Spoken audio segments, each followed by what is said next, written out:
Each week during his service as a helicopter pilot in Vietnam, Paul Bloomquist would try to ease his parents' worried minds back home in Salt Lake City by writing, "The surf's good, the weather's fine, the beaches are beautiful." They didn't buy it, not for a second. He maybe thought they did. But, you know, there's news and TVs, and people knew what was happening. So if it made him feel better and he thought he was making them feel better, that's about it. Lieutenant Colonel Paul Big Bear Bloomquist was born in Orem, Utah in October 1932. He distinguished himself as a heroic medivac pilot during his career in Korea and Vietnam, and earned numerous decorations before meeting a tragic end in a cowardly act of terrorism. Bloomquist attended the University of Utah and enlisted in the Army.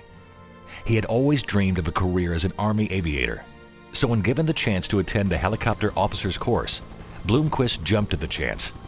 Next began a series of overseas assignments that would define his career.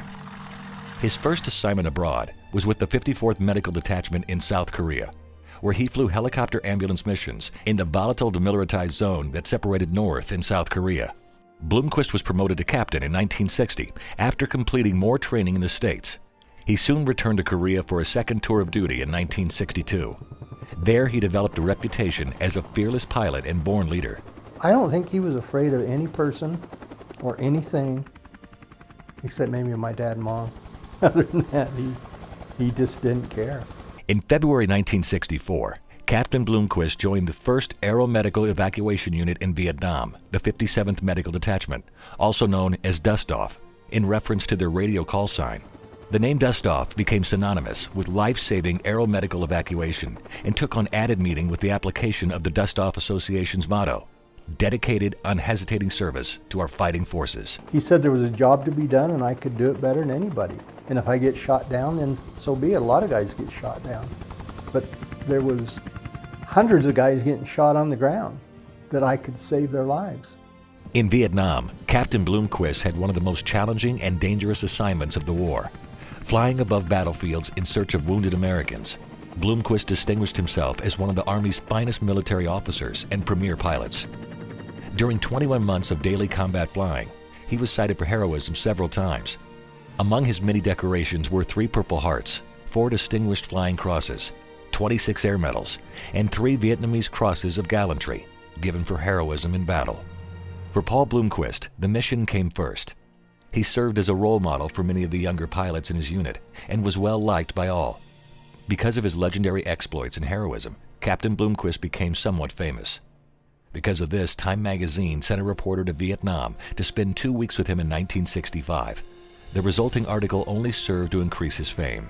Because of his heroic service, Captain Bloomquist was named Army Aviator of the Year in 1964. The following year, the U.S. Chamber of Commerce recognized him with an Outstanding Young American Award, the only Army officer to be so recognized. Transferred to Germany and promoted to Lieutenant Colonel, Bloomquist was assigned to command the 45th Medical Battalion of the Army's 3rd Armored Division. Bloomquist used his leadership skills to help his soldiers maintain unit readiness and morale. He was later assigned to Frankfurt, Germany, to complete his few remaining months in Europe. On May 11, 1972, Lieutenant Colonel Bloomquist left his office late in the day and walked across the street to the Officers Club. As he climbed the steps, the first of 3 explosions hit, resulting in his death. The bombs were later found to be the work of the Baader-Meinhof gang, a notorious terrorist group operating in Europe. And it was ironic that that bomb wasn't directed at him. It was just, you know, bomb makers doing what they do, just trying to terrorize people. And wrong place at the wrong time is the only person that got killed. In recognition of his heroism and sacrifice, the Department of Defense named the U.S. Army installation at Ziegenberg, Germany, Camp Paul Bloomquist. The legacy that Lieutenant Colonel Paul Bloomquist left behind is carried on by generations of heroic dust-off pilots. Wherever there is an armed conflict, there will be a fearless group of aviators willing to risk their lives to save the wounded. Lieutenant Colonel Bloomquist would be proud.